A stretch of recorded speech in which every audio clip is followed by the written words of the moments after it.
Hello there, welcome back to the Chap's Guide. My name is Ash and I am your host on this journey through men's style, self-development and personal grooming. Now today I of course welcome you to another one of my Am I a Chap series, in which I take some images which have been sent by a gentleman viewer and I'm going to share those images with you to give you my observations and my views on the way that the gentleman has executed his outfit. There's no negativity here, by the way, this is all positivity. Gentlemen sharing their images to inspire and motivate our fellow chaps out there who seek to become intentionally well-dressed men. Now today, a pretty good subject to discuss, because this today's feature is on Mr. Anthony Gladwell, who wrote to me a little while ago, and he tells me, let me just give you a preamble about his journey up to this point. He tells us that after many years of trial and error, he has pretty much completed a small but well-balanced wardrobes.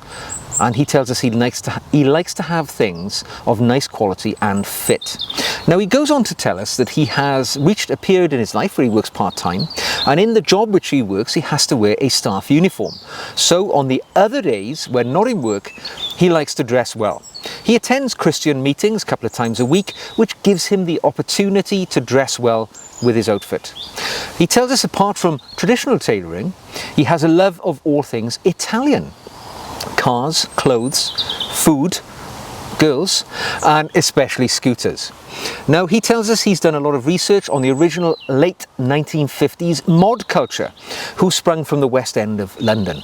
They loved Italian suits, shoes, and European culture. Vespas and Lambrettas scooters were the natural choice of transport for them, as they were less greasy than bikes. The parka was a means of keeping their suits dry and clean whilst riding their scooters. And I think if you're familiar with the mod culture, you're already forming a picture of what Anthony is telling us about in your mind. So he ends his letter to me, before we look at the images, by telling me this interesting fact. Whilst writing this email in my local coffee bar, a member of staff approached me and said, "We have taken a poll and agree that you are the best dressed man in the house. Thank you for your custom." That was a nice compliment, and until I am declared a chap by yourself, I shall not rest easy. Well, Anthony, you will soon find out whether I think you are a chap or not. Now I've got two images to share with you that Anthony has sent in today, and the first one is quite avant-garde, I shall say. It's not your traditional outfit, but it is one which is very sharp and dapper indeed. And it's this one here, which Anthony sends us, in which he is wearing a three-piece blue suit, and I think you will agree he looks very smart indeed. And as ever, I think it's important to break down that suit, look at the component parts and decide, why we think it looks smart, because if we can understand why those components, when brought together in an outfit, work, we can replicate it ourselves in our own outfit. So as I usually do, let us begin from the ground up. And here we see, let's have a look. This is fascinating, isn't it? This is a very interesting pair of, what we appear to see is a navy blue pair of Derby style, I think they're brogue shoes, but they're a full wingtip brogue. And they're not your standard brogue, which are quite understated and traditional in their style. This pair of brogues actually are loud and they are proud. The first thing that you will notice is of course the colour. They're a navy blue. It is an uncommon colour in men's footwear, that's for sure. However, when we look further though at the shoes, we will see that where the welting is, where the upper is married to the sole, the stitching, it's in a much lighter colour. So it shows the sole up immediately, that delineation between the upper and the sole. Some might say this would make the shoe very, very casual in point of fact. I would say it brings attention to the shoe, and in this particular case it's a beautiful shoe, so there's no problem with that. When we still look a bit further at these full wingtip brogue shoes in this lovely navy colour, you will see that around the sort of the swoosh of the wingtip that the stitching is actually picked out in a white colour. So again, it draws attention to the shoe and its fascinating features. It's a derby style, which means the laces are flaps on top rather than integral within the shoe, but I think it works exceptionally well. I love them, particularly in context with this outfit, which clearly isn't intended for a formal occasion. This is a super smart, semi-formal outfit, I would suggest. So let's move up the body and look further at what Anthony is wearing. And of course he's wearing a sort of lighter shade blue suit, but let's look at the trousers which he's wearing. Now let's start with the break of the trousers. The break is where the trouser finishes at the shoe, and in this instance I think it's a pretty damn good break to the shoe, falling as it does within the top third of the lacing system of those fascinating navy brogue shoes. So just about right. Little bit of a kink. We don't want it hanging short so that the ankle is exposed. I like to see a little bit of a break on a pair of shoes, because when you're on a pair of trousers, because when you're walking along, if there's no break at all, if the trouser finishes at the ankle, it's going to ride up the leg. You're going to look like you're wearing a pair of trousers that were, you know, cut for somebody else. When you've got a nice little bit of a break, it's natural, it's comfortable. Now when we look at the material of the trousers, it appears to be, it's almost like a tweedy, certainly a textured material. Looks quite warm, if that's the right appropriate sort of terminology to use, but it certainly looks, the texture, it's got some weight to it. When we again look at the trousers, and this is what I love to see, a gentleman who knows how to use an iron. Or at the very least, he's recently picked his trousers up from the dry cleaners, because there is a super sharp crease in those trousers. The effect of the crease in the trouser is that it breaks the light. One side of the trouser will be in shadow, the other will reflect the light back, because that crease cuts through time and space. That's the purpose of having a good crease in your trousers, and it definitely stands out. You can see this is a gentleman who takes interest in his appearance, and I think it works very well. Very well. Let us move up the body somewhat and let's see the jacket. What we see here is a single-breasted notch lapel coat, which is part of the suit. What we can see is patch pockets, and we can see a ticket pocket, which is just sort of identified by a darker piping around that little ticket pocket on the right hand side of the torso. It adds interest to the suit, and it further tells us that this is not intended as a formal or business suit. This is a fun garment to be worn in situations where, you know, you want to let things go. You want to show you're stylish. You're not hidebound by tradition by wearing a more business-like suit. This is a fun, casual suit, and I absolutely adore it. The other thing that the suit tells us, that we can see that the buttons are of a contrasting colour, which match the piping of the ticket pocket, and the representative buttons also at the cuff. So looking good. Yeah. Nothing much to say about that. It's a good fit. Two button, bottom undone in the traditional style. Now underneath that coat, we see that there is a waistcoat made of the same material as one would expect in a three-piece suit. Doesn't have a lapel on the waistcoat, so it's designed to be worn, you know, under the jacket. And yeah, looks good. My only observation at this point would be, typically if you're wearing a three-piece suit with the waistcoat made of the same material of this nature, normally one would leave the jacket undone to get the full effect of the three pieces. Not saying that's a particular rule, but typically, you know, that would be the case. I can see just the bottom of your waistcoat poking out, and I can see that the bottom button is undone of your waistcoat. In the traditional protocol for wearing a waistcoat, you always wear the bottom button undone. This harks back in history to one of the previous monarchs of this country, I forget which one, King George, something like that, who was a corpulent fellow, heavy of stature, and he was so chubby that he couldn't do his waistcoat up fully, always left some of the buttons undone. And as has become case, when it was seen that, you know, the king or I think he could have been Prince of Wales at the time, couldn't do his waistcoat up. Everybody else emulated him and left the bottom button undone of their waistcoat, and that has now passed into the protocol that we expect to see when we wear a waistcoat. So, looking at the sleeves, I can see about 1/4 of an inch of the shirt cuff exposed at the left wrist. Perfect. You just get to see a little bit of the shirt to show you're paying attention to the details. Now, moving up, what we can see in the white shirt, it is a white shirt, but again, it's more of a casual shirt. The reason I say that is because we can see that the buttons have a contrasting colour of thread holding the buttons onto the shirt itself. So suggesting this isn't a business suit, this is more of a casual dress shirt. And I think worn as it is, open at the collar, with that lovely polka dot or spotted cravat at the neck. Oh, it's class. I love a cravat. I was wearing one on Friday evening and I think that looks stylish.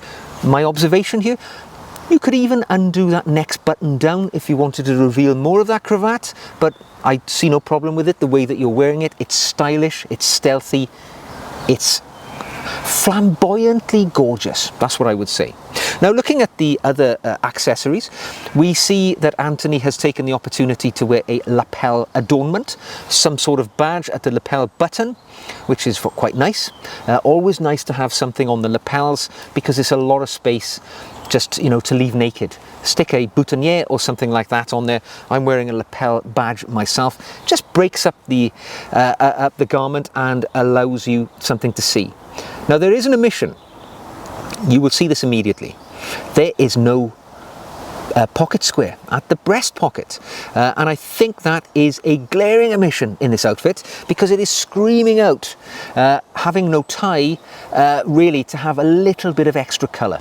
And I think if one had added a pocket square, maybe similar or a derivative of a colour from the cravat, the ascot, it would have looked very nice. But you know, nobody's perfect. We all need something to move forward with, and yeah, I love the outfit. Oh, and a final point to make. At the left wrist, I can see, sir, let's have a look. You seem to be wearing a Rolex Submariner. Good choice. I've got one myself. Many people will say the Submariner is one of the most classic and emblematic gentleman's wristwatches. It's a sports watch, it's stainless steel, goes with anything. James Bond himself, in the movie iterations at least, sort of popularized the wearing of stainless steel sports watches with more formal attire. However, you know, many would say something like a dive watch with a bezel doesn't marry well with a business suit. I'm wearing a GMT watch myself with my casual attire. Same sort of thing. It's a colourful ceramic bezel watch. I think they work well in a situation exactly like Anthony is wearing here, because it's not a formal outfit, it's a casual outfit.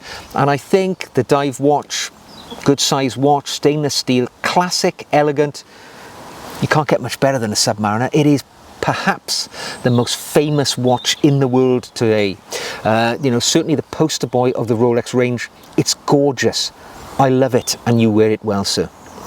So as an outfit here, I think Anthony has nailed it. Absolutely fantastic. For me, the standout item are the shoes, followed secondly by the cravat at the neck. These, for me, signify that the gentleman is stylish and elegant and pays attention to his clothing. And that, if we're following the mod culture, you know, you could absolutely wear that anywhere. Few little alterations, as I would say. The only thing I could really say, get a pocket square on there, and you will be all the way home. So, that was the first one. A quick second one, because, you know, winter is a time when one needs to keep warm as well. And Anthony has sent an image of how he dresses at perhaps the cooler time of year. And here we see him in something of an overcoat. So let's quickly whip through this one, because I've spent a bit of time on the suit, and I don't want to hold you up for too long, folks. Let's look at the footwear for a start. Highly shined pair of black leather Chelsea boots. What a beautiful pair of boots. Perfect for the winter months. Looks great. Can't go wrong with Chelsea's. Very comfortable, very stylish, allow you to get a good shine on them. What can I say? Look great. Can't really take any issue with that at all. Now it's hard to see the trousers because they are either black or navy or midnight blue in colour, so I can't really see if there's a crease in them or anything like that. They look navy to me, but certainly the break is perfect for those Chelsea boots. They look damn good. Can't fault that. It's a good little collection of clothing. Moving up the body, and of course what one might describe as an overcoat. It's a bit of a short overcoat. It used to be called a car coat years ago because they are cut somewhat shorter than a full-length overcoat, which would typically go beyond the knee because it's hard to sit down in a car and drive with a full-length overcoat on. This style of overcoat, as I say, commonly called a car coat, is a little more convenient for modern living, and yet carries out 90% of the function of a full-length overcoat. And what we see here is a 3-buttoned notch lapel. Well, it's not 3-buttoned actually, there's more buttons than that, but 3 buttons are functionally in use.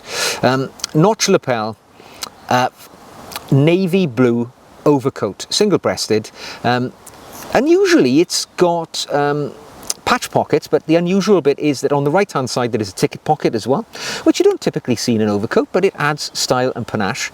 And yeah, it's a nice fit. You can see that it's the sort of coat that when you flip the collar up, you can button it right up, and you know, it can batten down for the coolest of days. And it's going to keep you warm, and it's going to keep you protected from the elements. And it's got some interesting little features here. As I say, there's a ticket pocket. I also noticed that there is a breast pocket in this car coat overcoat jacket. Breast pocket, if there's one on the garment, should have a pocket square in it. Even if it's just a white straight fold pocket square, it's something you could have slipped in there. But make use of it. If there's a breast pocket, it's got to have something in it. And I noticed ever so slightly that there are epaulets as well. So a few little embellishments on this overcoat, which makes it look rather stylish. Some sort of adornment on the lapel adds interest. It's either an adornment or a button provided on the garment to keep the lapel tight against the garment, not flapping around, but it looks good. Quickly look at the accessories. A pair of tweed and leather style driving gloves. I've got a pair just like this myself. They add visual interest. They break up that very dark coloration of the outfit, so a good choice. The briefcase, an interesting laptop bag or whatever, but what I like to see is that Anthony has actually made the choice to have a briefcase. So many people these days opt for a nylon over-the-shoulder bag, which shows no panache, no sense of style. A leather briefcase makes all the difference. And black leather goes with the black shoes, working a treat. We see continuity in the outfit. Now, moving just up to the top, I can just see a Tattersall shirt. Interesting sort of plaid pattern shirt, normally quite thick material, great for the winter months. Tells me the outfit is intended as something of a casual one, because one wouldn't typically wear a Tattersall shirt in a business formal situation. So yeah, a sort of casual shirt, worn with a blue tie with some sort of lighter blue motif on it. So stylish, elegant, and what appears to be a silken scarf as well, adding a little pop of colour, a little pop of interest to the outfit. It's a sort of bronze colour with a repeating geometric pattern, quite stylish, reminiscent of, you know, the Art Deco style. I have many scarves of this nature myself, and they work a treat. Looks good, great outfit. And on the head, hard to tell with exact detail, but it looks to be a newsboy cap, again topping off the outfit in a dark colour. Sir, you are dressed in a manner which you might actually see me dressed exactly the same in the cooler months, which will soon arrive as I'm filming this at the very beginning of September, end of August. I'll soon be dressing like this from November onwards, once the weather cools down in my temperate climate, and I think you've nailed it. You know, you are casual, yet you are formal enough to walk the streets of even the metropolis of London and not look out of place with the dapper folks who frequent those streets. So in answer to your question, Anthony, you say that you will not be content until I declare you a chap. with these two outfits today, you have demonstrated within spades that you are a chap, no doubt whatsoever. So my salute today is for you, sir. You are a chap. Thank you for sending your image in. Now, if you've enjoyed this Am I a Chap review of Anthony's outfit, please give the video a thumbs up. Don't forget to subscribe if you'd like to see more. If you would like to feature on my Am I a Chap series, please send an image in to me. You will find my email address on the screen now. And if you want to be featured, please send an image from head to toe in as much definition and detail as possible. Not sort of from a distance away and pixelated. I need sharp, clear images that we can share and enjoy your outfit from head to toe. Finally, if you wish to support the channel, you can buy me a coffee or even become a patron, and I produce additional video content for my patrons. You'll find the links to all that in the show notes below. So, thank you again, Anthony. You're certainly a chap. The salute's for you, and I will see you all again very soon.